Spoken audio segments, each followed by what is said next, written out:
Evan Griffith says that he's noticed that certain thinkers, and he lists Robin DiAngelo and Michael Eric Dyson as example. Those are his examples, not mine. He says that they have a methodology of one, starting with a foundation of largely indisputable facts, two, emotionally igniting their implications, and three, concluding extreme measures are the only practical solution to hot button issues.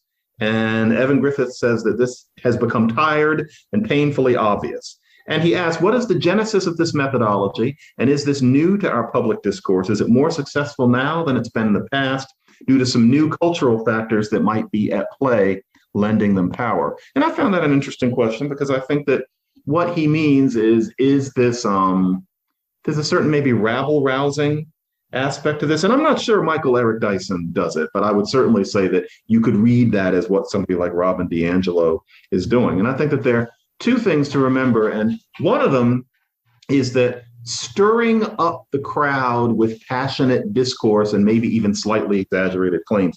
I wouldn't say that that's new. It's that talking about race issues that way has acquired a certain purchase on our discourse, especially since roughly June of last year. And I think that part of the reason for that is, the passions that were ignited by everybody having been inside for so long. And then you have a particularly egregious cop killing of George Floyd. And then you have also something that hasn't been charted that much yet, I think, is that people spending an awful lot of time in the rather bizarre circumstance of living most of your life on Zoom. I think that has a way of igniting passions in a way that might not have happened if more of these meetings were taking place in rooms with people breathing each other's air. But yeah, we see more of this kind of exaggeration in the discourse now. It pains me to say, race has been talked about that way since roughly 1966 by certain representatives of Black thought. What's happened recently is that a critical mass of white people, instead of just a few fellow travelers, are now adopting that way of looking at race issues too and giving it their imprimatur, so to speak. And so to me, I don't hear Robin DiAngelo's way of looking at these things. Or, I would say it's not Michael Eric Dyson so much as maybe Nicole Hannah-Jones. And I'm not saying that she's walking around whipping up crowds, but still that rather apocalyptic way of looking at things, that has acquired a real purchase of late because now mainstream organs are treating it as truth rather than it being the philosophy of certain interesting but only so influential and mostly Black thinkers from universities. So yeah, there is a sea change going on. But no, this isn't new. And frankly, this goes back to, Huey Long. There have always been people who stirred up the crowd. But in terms of race, more lately, yes, because mainstream organs are pretending to agree with the philosophy. Okay, I wonder how you would respond to this speculation. I'm translating that question as why so much demagoguery in the race debate, and I wonder how you would respond to this speculation, which is basically because people have such a weak hand that that they're kind of driven to screaming because argument is not going to get them out of the box. When I say a weak hand, I mean you talk about mass incarceration. That really is a reflection, the racial aspect of that, isn't it?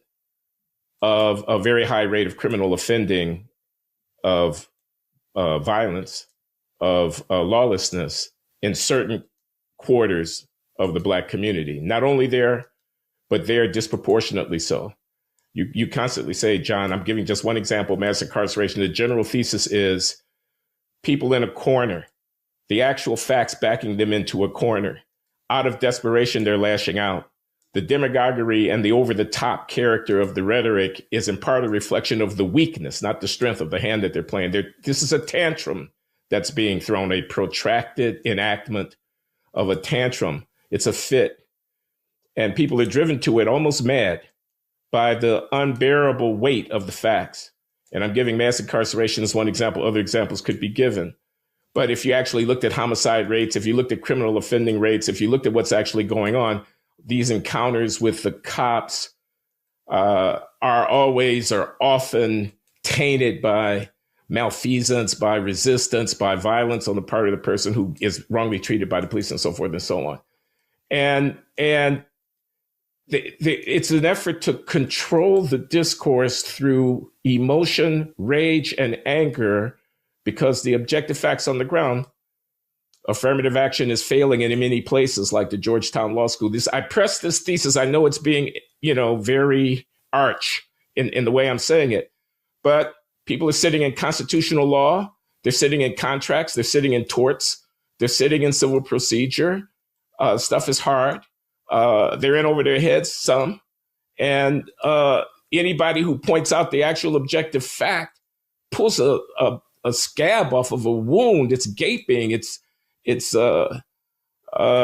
painful. And the reaction, let's sit and look at the facts. Let's consider the implication of the policy of admitting with lower SAT scores. Let's examine the career prospects. Let's weigh the relative equities. Let's, on balance, try to decide if we're doing good or if we're doing bad here. Let's be honest about what the real... That's a very, very, very painful conversation, and much more satisfying to scream racist, racist, racist. And on the other side of that transaction, much easier to capitulate, apologize, bow and scrape than to actually grapple with the difficulties. So reality is just too painful. Tantrum throwing and play acting demagoguery, seizing microphones from people, telling people to shut up, telling them what they can and can't say about an issue, calling them names, calling them racist, trying to cancel them, drive them out of the conversation. This is the last refuge of a scoundrel. I don't know, Glenn. I really don't know. Your analysis assumes that there's a certain kind of, say, student who knows that they're in over their heads and therefore tries to compensate or distract from it by making a lot of noise. I can imagine that person, but I'm not sure that's what's going on in their heads because, and this is what hurts to say, a lot of them have never been asked to do what it is that they're not doing as well as the other students. Frankly, the system keeps on lifting them through. And with a lot of them, I don't think it's that they feel inadequate to performing the legal analysis that they're asked to do. Because remember, with a lot of them, they've never been required to do anything like that. It's a mode of thought that education has not ushered them into. And so, if anything, I think they really might genuinely think this is racist rather than this is something that I'm not good at.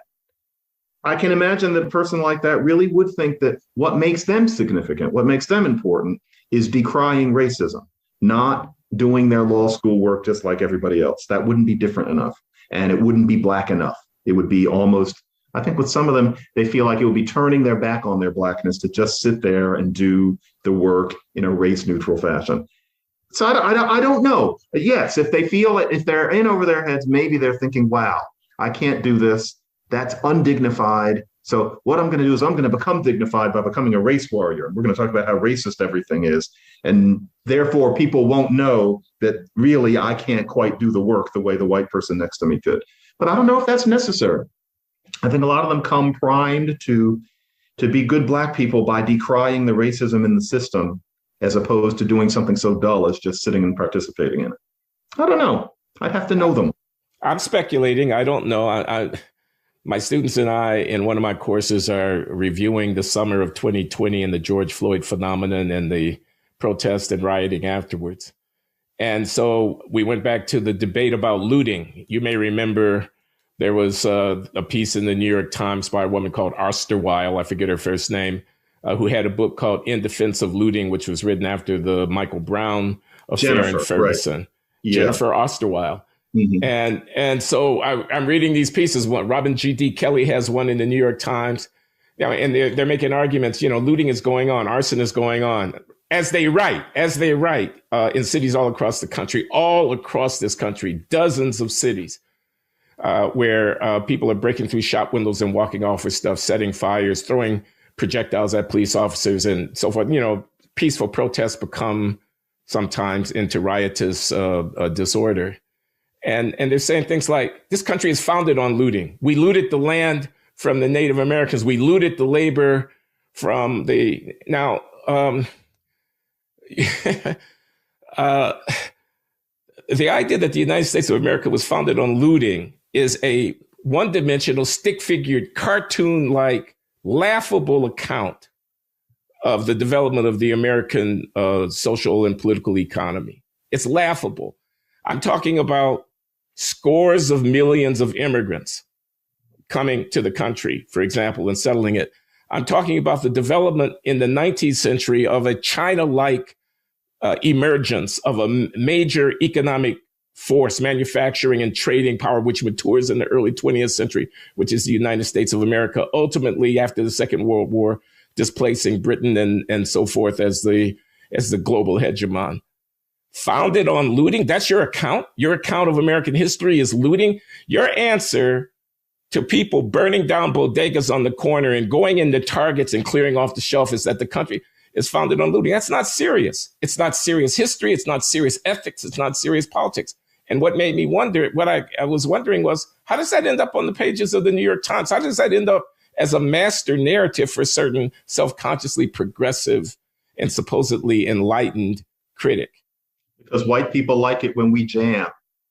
Obviously, it's because not. We ain't got no cards to play. It's because it's music. Bluffing. It's a movie. And that's what we're supposed to do. It's a variation on us as entertainers. And somebody who writes that kind of thing knows that will get more attention than anything else that they might write. It's a very Black thing to write. They think of it as their duty. And then you have these people who pretend to agree with it, or, they'll say, well, this view should be at the table. They know damned well that they would never put forth that view, and they'd be appalled if their children did. But we jam. We're colorful. We're funkadelic. That's what that is. It's a pat on the head. But we're supposed to pretend that it's prophecy. It's disgusting.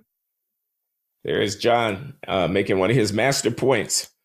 I assume you elaborate again in The Elect, John.